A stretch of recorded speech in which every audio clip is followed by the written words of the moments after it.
ఛత్రపతి శివాజీ మహారాజ్ ఒక దొంగతనాలు చేసేవాడు, దోపిడీలు చేసేవాడు. తనకంటే బలవంతులైన మొఘల్స్ మీద డైరెక్ట్ వార్ చేసి గెలవలేక దాక్కొని యుద్ధం చేశాడు అని ఇప్పుడు కూడా ఎంతోమంది పిచ్చోళ్ళు హిస్టరీ తెలుసుకోకుండా ఇంటర్నెట్లో కీబోర్డ్ వార్స్ చేస్తున్నారు. తప్పు అలా అనేవాళ్ళది కాదు, మనం నేర్చుకున్న టెక్స్ట్ బుక్స్వి. ఎందుకంటే మహారాష్ట్రలో ఛత్రపతి శివాజీ మహారాజ్ని ఒక దేవునిలాగా చూస్తారు, కానీ అవుట్ ఆఫ్ మహారాష్ట్ర వేరే ఏ స్టేట్ టెక్స్ట్ బుక్లో శివాజీ మహారాజ్ గురించి లేదు. ఇది ఎవరి తప్పు మీరే చెప్పండి. చలో ఇప్పుడు ఇలా అనుకునే మన ఇండియన్ హిస్టోరియన్స్ ఆలోచనని మనం ఫ్యాక్ట్స్తోని బ్రేక్ చేద్దాం. ఛత్రపతి శివాజీ మహారాజ్ ఓన్లీ మహారాష్ట్రకే కాదు, మన ఇండియాకి ఎంత ఇంపార్టెంటో కేవలం 3 పాయింట్స్తోని తెలుసుకుందాం. శివాజీ మహారాజ్ మహారాష్ట్రనే కాదు, మొత్తం మన దేశాన్ని ఎలా కాపాడాడో మనం ఇప్పుడు తెలుసుకుందాం.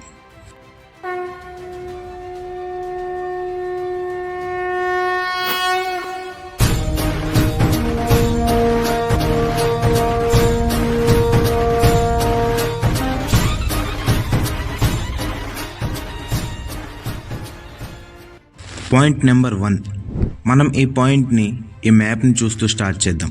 మీరు ఈ మ్యాప్ని ప్రతి హిస్టరీ బుక్స్లో, జియోగ్రఫీ బుక్స్లో ఖచ్చితంగా చూసే ఉంటారు. ఇది ఇండియా మ్యాప్.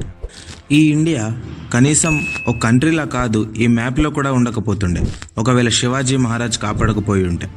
ఆలోచించండి, ఇండియా మీద ఒక సైడ్ నుంచి మొఘల్స్, ఒక సైడ్ నుండి నిజామ్స్, ఇంకో సైడ్ నుండి పోర్చుగీస్, ఇంకో సైడ్ నుండి బ్రిటిషర్స్, ఇంకొక సైడ్ నుంచి ఫ్రెంచ్ వాళ్ళు కలిసి అటాక్ చేస్తే మన ఇండియా పరిస్థితి ఏంటి? ఆ బ్రిటిషర్స్ మనల్ని 200 years పరిపాలించారు. వాళ్ళు 17th century నుండే ఇండియాని ఆక్రమించాలి అని అనుకున్నారు. వాళ్ళని అప్పుడు ఎవరు ఆపారో మీకు తెలుసా? ఎస్, ఛత్రపతి శివాజీ మహారాజ్ గారే ఆపిన్లు. ఒకవేళ శివాజీ మహారాజ్ లేకుంటే పోర్చుగీస్ ఇంకా మొఘల్స్ కలిసి ఈ దేశాన్ని నాశనం చేసేవాళ్ళు. పోర్చుగీస్ వాళ్ళ నేవీ ఆర్మీ చాలా స్ట్రాంగ్గా ఉండేది, మరి మొఘల్స్ వాళ్ళ ఆర్మీ ఇంకా స్ట్రాంగ్గా ఉండేది. వాటర్లో పోర్చుగీస్ ఆర్మీని ఓడించడం ఇంపాసిబుల్. ఇంకో సైడ్ మొఘల్స్ వాళ్ళ ఆర్మీ కూడా చాలా స్ట్రాంగ్గా ఉండేది. కానీ వాళ్ళ ఇద్దరి పవర్ కంటే మన ఛత్రపతి శివాజీ మహారాజ్ బ్రెయిన్ పవర్ వాళ్ళ ఇద్దరి కంటే ఎంతో స్ట్రాంగ్గానే నిరూపించుకున్నాడు. అలాంటి ఆలోచనతోనే పోర్చుగీస్ వాళ్ళని చాలా మంచి సంబంధాలు చేసుకునేవాడు. కానీ ఛత్రపతికి తెలుసు పోర్చుగీస్ వాళ్ళు నమ్మకదారులు కాదని. కానీ వాళ్ళని ఎనిమిగా మార్చుకోవడం కూడా కరెక్ట్ కాదు. ఈ ఆలోచనతోనే వాళ్ళతోని మంచి సంబంధాలు పెట్టుకునేవాడు. వాళ్ళు ఛత్రపతికి అగెయిన్స్ట్గా మొఘల్స్తో కలిసి వార్కి రావద్దు అనే అగ్రిమెంట్ చేసుకున్నాడు. లేకుంటే వీళ్ళు అందరూ కలిసి మన దేశాన్ని ఎప్పుడో నాశనం చేసేవాళ్ళు. ఇప్పుడు మీరే చెప్పండి, ఎవరు కాపాడినలు మన దేశాన్ని?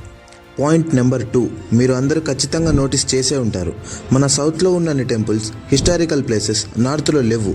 ద రీజన్ ఈజ్ ఐకానిక్లాజం, అంటే ఒక దేశం యొక్క ఐడెంటిటీని మాయం చేయాలని ట్రై చేయడం. దీనివల్లనే ఇండియాలో చాలా టెంపుల్స్ని, హిస్టారికల్ ప్లేసెస్ని డిస్ట్రాయ్ చేసిండ్రు. సేమ్ ఇదే ప్రాసెస్ గ్రీస్లో కూడా జరిగింది. దీనివల్లనే గ్రీస్ ఏన్షియంట్ కల్చర్ నాశనమైంది.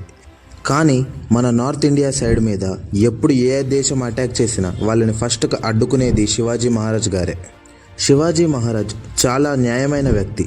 తమిళనాడులో ఫేమస్ అయిన తిరువనమలై ఇంకా సమ్మత్తూర్ పెరుమాల్ అనే టెంపుల్స్ని డిస్ట్రాయ్ చేసి అందులో నుండి దోపిడీ చేసి ఆ టెంపుల్ స్టోన్తో మాస్క్స్ కట్టారు. కానీ ఛత్రపతి శివాజీ మహారాజ్కి మాస్క్ కట్టడం వల్ల ఎలాంటి ప్రాబ్లం లేకుండే. ప్రతి ఒక్కరికి వాళ్ళకి నచ్చిన టైప్లో భక్తిని చూపించుకోవచ్చు అని నమ్మేవాడు ఛత్రపతి.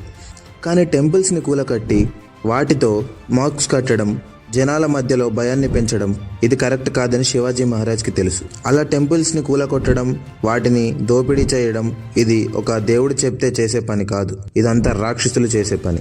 ఈ విషయం శివాజీ మహారాజ్కి తెలుసు కాబట్టే అక్కడ కట్టిన వాటిని కూలకొట్టి మళ్ళీ టెంపుల్స్ని కట్టించాడు. చాలా మందికి ఇది నిజమా కాదా అని ప్రూఫ్స్ కావాలి, ప్రూఫ్స్ ఎక్కడ అని అడుగుతారు. ప్రూఫ్స్ ఉన్నాయి. మీకు ప్రూఫ్స్ కావాలి అంటే కర్ణాటక రజాకల్ శివస్తర్ చరితం చదవండి, ప్రూఫ్స్ మీ కళ్ళ ముందే కనిపిస్తాయి.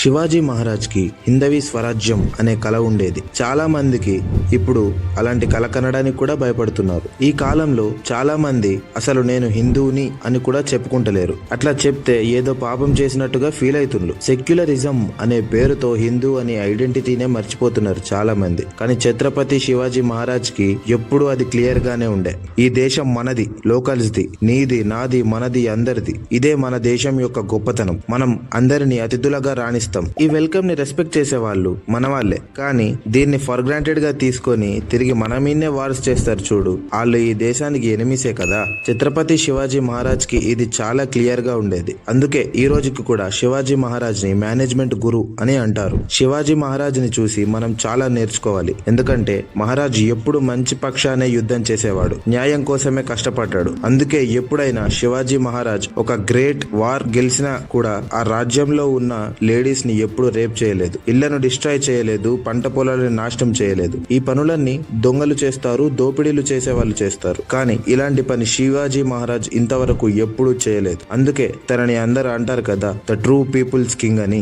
శివాజీ మహారాజ్ ఈ దేశం కోసం, కల్చర్ కోసం తన ప్రాణాన్ని త్యాగం చేసిన గొప్ప మనిషి. ఇండియాకి లాస్ట్ వైసరీ అయిన మౌంట్ బ్యాటన్ కూడా ఒకసారి, had Shivaji been born in England we would have not only ruled the earth but the whole universe అని అన్నాడు. ఒకసారి హిట్లర్ కూడా మీకు స్వరాజ్యం కావాలి అంటే శివాజీలా యుద్ధం చేయడం నేర్చుకోండి అని అన్నాడు. అంతెందుకు, శివాజీ మహారాజ్ కి ద గ్రేటెస్ట్ ఎనిమీ అయిన ఔరంగజేబ్ కూడా, ya Allah you gave me an enemy fearless and upright, please keep your doors to heaven open for him because the world's best and large hearted warrior is coming to you అని అన్నాడు. నా question మన historians కి ఏంటిది అంటే, మన దేశం వాళ్ళు కాదు, మనకి వాళ్ళకి సంబంధం లేదు, వాళ్ళే ఛత్రపతి శివాజీ మహారాజ్ కి ఇంత గ్రేట్ రెస్పెక్ట్ ఇస్తున్నారు. కానీ మనం ఎందుకు ఇవ్వలేం? మన టెక్స్ట్ బుక్స్ లో ఎందుకు చదవలేం? ఛత్రపతి శివాజీ మహారాజ్ హిస్టరీ గురించి, తన గొప్పతనం గురించి తెలిసిన ప్రతి మనిషికి మహారాజ్ యొక్క గొప్పతనం తెలుసు. ఛత్రపతి శివాజీ మహారాజ్ ఒక లోకల్ హీరో కాదు, ఒక ఇంటర్నేషనల్ హీరో అని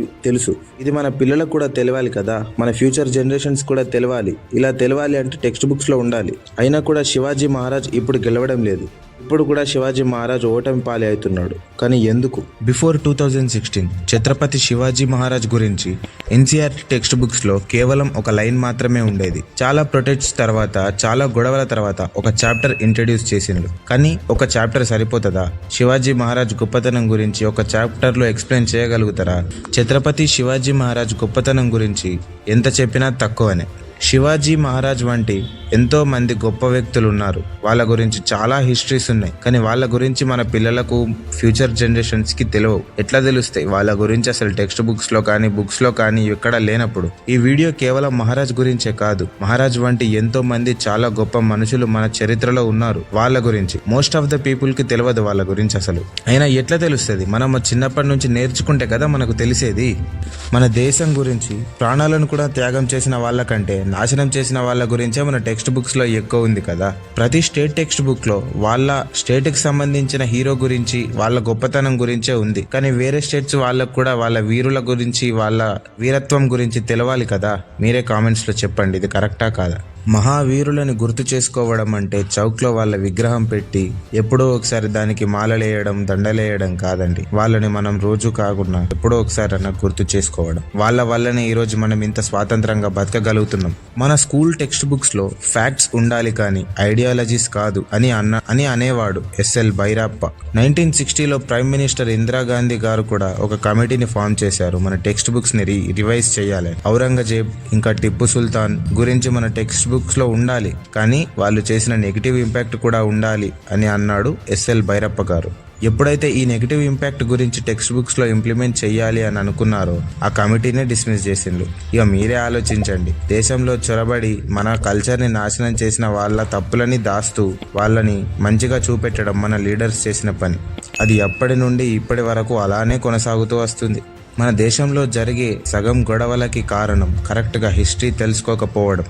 ఒక మనిషి ఒక్కసారి కాదు 2 సార్లు చనిపోతాడు. ఒకటి తను ఈ లోకాన్ని విడిచి వెళ్ళిపోయినప్పుడు, ఇంకోసారి హిస్టరీ నుంచి మాయమైపోయినప్పుడు. ఛత్రపతి శివాజీ మహారాజ్ కాపాడిన ఈ స్వరాజ్యంలోనే మనం ఇప్పుడు బతుకుతున్నాం. మనం ఇంత మంచిగా బతుకుతున్నామంటే దానికి ఒక కారణం శివాజీ మహారాజ్ గారే. మన దేశంలో మన రియల్ హీరోస్ కంటే విలన్స్ గురించి గొప్పగా చెప్పడం అలవాటే కదా. కానీ మనం మారుద్దాం. ఈ మార్పులో మొదటి అడుగు నేను వేస్తున్నా. నాతో పాటు మీరు కూడా సపోర్ట్ చేస్తారు అని అనుకుంటున్నా. మీ సపోర్ట్ ని కామెంట్స్ రూపంలో ఖచ్చితంగా తెలియజేయండి. శివాజీ మహారాజ్ గురించి తెలవని మీ ఫ్రెండ్స్ కి, మీ ఫ్యామిలీస్ కి, మీ పిల్లలకి, చిన్న వాళ్ళకి అందరికీ షేర్ చేయండి. మన వీరుల గొప్పతనం ఏంటో అందరికీ చాటి చెప్పుకుందాం. ఇలాంటి వీడియోస్ ఇంకా కావాలి అంటే లైక్ చేయండి, సబ్స్క్రైబ్ చేయండి, షేర్ చేయండి. ఎందుకంటే వీడియోలోని ఇన్ఫర్మేషన్ ప్రతి ఒక్కరికి తెలవాలి. పనికిరాని వీడియోస్ ని వైరల్ చేయడం కాదు, మన కల్చర్ ని వైరల్ చేయండి.